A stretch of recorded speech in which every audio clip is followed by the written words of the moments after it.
ఇక్కడ ఎందుకు కాలేదు ఇక్కడ? అది నిర్లక్ష్యం కాదా? ఇటువంటి ఎన్ని ఉన్నాయి? ఎన్ని కోట్ల రూపాయలు ఉన్నాయి? అంటే ప్రభుత్వ మన సొంత ఆస్తులైతే అట్లే నిరంతరంగా పెడతాం అధ్యక్ష. వందల ఆస్తులున్నాయి, వేల కోట్ల ఆస్తులున్నాయి. ఎవరి కోసం? నిరుద్యోగుల కోసం కళాకారులు చేయాలి కదా. అది చెయ్యలేదే నా బాధ. అంతే తప్ప మిమ్మల్ని మీరు మా కొల్లాబులు చేసిండ్రు, టీఆర్ఎస్ని చేసిండ్రు. మీరు మాట్లాడతారు మీరు మా అమ్మాయి లేరని. డెఫినెట్గా ఎందుకు వచ్చినా నాకు తెలుసు. ఎందుకు బయటకు వచ్చినా నాకు తెలుసు. అది ఇప్పుడు మాట్లాడడం అప్రస్తుతం. డెఫినెట్గా రెండో అధ్యక్ష నేను కేసీఆర్ గారిని కించపరిచి మాట్లాడలేదు కూడా. తెలంగాణ ఉద్యమంలో కేసీఆర్ పాత్ర ఉంది, ప్రముఖ పాత్ర ఉంది. ఎట్ ది సేమ్ టైం ఉద్యమాన్ని నడిపించడం కారణం లేదు. ఎట్ ది సేమ్ టైం 1969లో 365 మంది తుపాకీ తూటాలకు బలైన తెలంగాణ రాలేదు రాజకీయ కోణంలో. అట్లాగే బీజేపీ పరిపాలనలో అదే అధ్యక్ష ఒకటే మాట అట్లాగే బీజేపీ పాలనలో కూడా ఆనాడు ఉత్తరాఖండ్, జార్ఖండ్ 3 రాష్ట్రాలు వచ్చినాయి. తెలంగాణ ఎందుకు రాలే? రాజకీయ కోణంలో రాలేదు. ఇప్పుడు ఎందుకు వచ్చింది? సోనియా గాంధీ గారు వందలాది మంది బిడ్డల ప్రాణత్యాగాలను చూసి ఒక తల్లిగా చలించి రాజకీయంగా పార్లమెంటులో ఆంధ్రాలో 25 పార్లమెంటు సీట్లు కోల్పోవడం తెలిసి కూడా మానవీయ కోణంలో మాతృమూర్తిగా తెలంగాణ రాష్ట్రం ఇచ్చింది. మీ పాత్ర లేదులే, ఆమె పాత్ర లేదా, సోనియా గారి పాత్ర లేదా? అధ్యక్ష అందుకనే నేను మిమ్మల్ని కించపరిచే మాట మాట్లాడలేదు. కేసీఆర్ మీరు ఇవన్నీ ఏం చేయలే, కానీ ఎంత చెయ్యాలో దానిలో 10% కూడా చెయ్యలేదు అంటున్నా. ఈ వాస్తవం అయితే అట్లా మాట్లాడితే ఎట్లా అధ్యక్ష? పాల్వాయి హరీష్ బాబు. ఎక్సైజు పద్దుపై క్లారిఫికేషన్ అడగడానికి అవకాశం ఇచ్చిన ప్యానెల్ స్పీకర్ గారికి ధన్యవాదాలు అధ్యక్ష.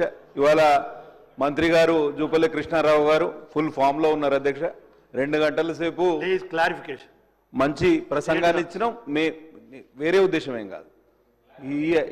ఈ was very good at is speech అని చెప్పడం నా ఉద్దేశం అధ్యక్ష. మా భావజాలమైన సంఘటన మే శక్తి అనే నినాదాన్ని కూడా ఇవాళ వారు వినిపించారు. స్వామి వివేకానందుని ఉటంకించారు. కాబట్టి వారికి ప్రత్యేక ధన్యవాదాలు అధ్యక్ష.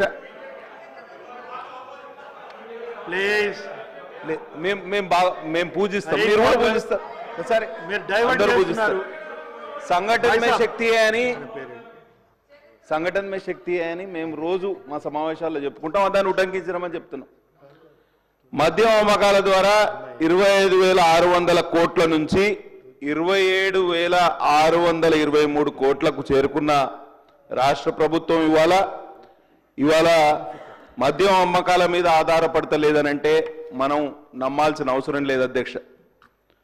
మంత్రి గారు మరి అనుకున్నంత ఆదాయం రాలేదనా, లేక ఆలోచన అంటే కొంత ఆదాయం తగ్గిందని చెప్పడంలో మీ ఉద్దేశం ఏందో మాకు ఇంకా అర్థం కాలే. కానీ ఈ సంవత్సరం మీకు పండగే అధ్యక్ష. ఎందుకంటే లిక్కర్ షాప్ల వేలం ఉన్నది ఇవాళ ఈ సంవత్సరం సెప్టెంబర్ అక్టోబర్లో.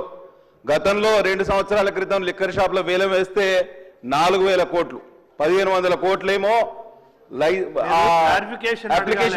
క్లారిఫికేషన్ అంటే కాదు, ఆదాయం గురించి అడుగుతున్నా అధ్యక్ష. మేము బీజేపీ నుంచి క్లారిఫికేషన్ అడగడానికి ఒక్కరికి కూడా అవకాశం ఇవ్వకపోతే ఎట్లా అధ్యక్ష? మీకు అవకాశం 2 నిమిషాలు నేను ముగించేస్తాను. నేను ఎక్కువ మాట్లాడ ఈ సంవత్సరం వీరికి 5,000 కోట్ల రూపాయల ఆదాయం అదనంగా లైసెన్స్ ఫీ మరియు అప్లికేషన్ ఫీ నుంచి పొందనున్నారు అధ్యక్ష.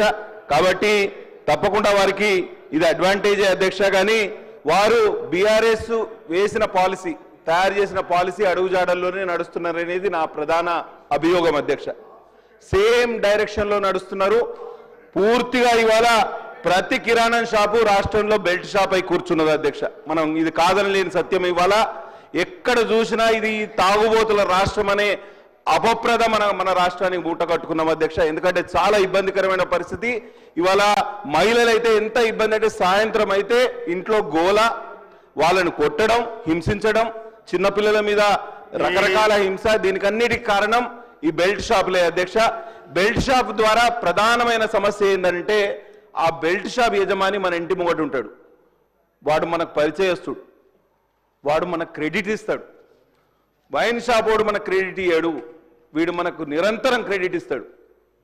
ఇవాళ పైసలు లేకుండా మనం ఫుల్గా తాగొచ్చు. రేపెల్లుండి మన పింఛనో లేకపోతే ఇంకెళ్ళనన్నా పైసలు వచ్చినా, ఏదో పంట మీద పైసలు చేతికి వచ్చినా రేపు వాడు వసూలు చేసుకుంటాడనే నమ్మకంతో వాడు క్రెడిట్ ఇచ్చి ఫుల్గా తాగిపిస్తాడు. ఇవాళ ఎంత అన్యాయం అంటే రాష్ట్రం ఇవాళ పూర్తిగా ఈ విషయంలో అప్రతిష్ట మూటగట్టుకున్నది అధ్యక్ష. నిన్న రాత్రి నేను ఇక్కడి నుంచే అసెంబ్లీ నుంచి ఈ రిడ్జ్ హోటల్, పాత రిడ్జ్ హోటల్, ఈ ఓల్డ్ మన ఆదర్శ్ నగర్ ఎమ్మెల్యే క్వార్టర్స్ మీదుగా నేను మా ఇంటికి పోతున్నా అధ్యక్ష. ఒక వ్యక్తి అక్కడ పడి ఉన్నాడు, బట్టలు లేవు. ఎటువంటి దయనీయమైన పరిస్థితి అని అంటే చాలా అన్యాయం. जुल्फिकार साहब, क्लैरिफिकेशन